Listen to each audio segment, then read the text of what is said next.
ایک صاحب نے سوال کیا ہے کہ ایک عورت حالت جنابت میں تھی اور اس کو پھر مینسز ہو گئے، حیض جاری ہو گیا، تو کیا اس پر غسل جنابت کرنا اب واجب ہے یا نہیں؟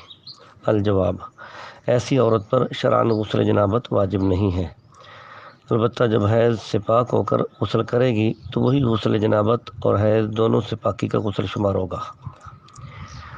امام محمد بن حسن شیبانی رحمۃ اللہ علیہ کی کتاب ہے کتاب الآثار، اس میں حدیث پاک ہے: محمد قال اخبرنا ابو حنیفة عن حماد عن ابراہیم قال اذا اجنبت المرأة ثم حاضت فليس عليها غسل فإنما بها من الحيض أشد مما بها من الجنابة.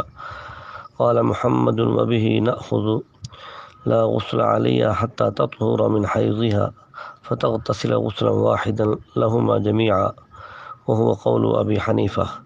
صفحہ نمبر 19، باب الحائض فی صلاتها۔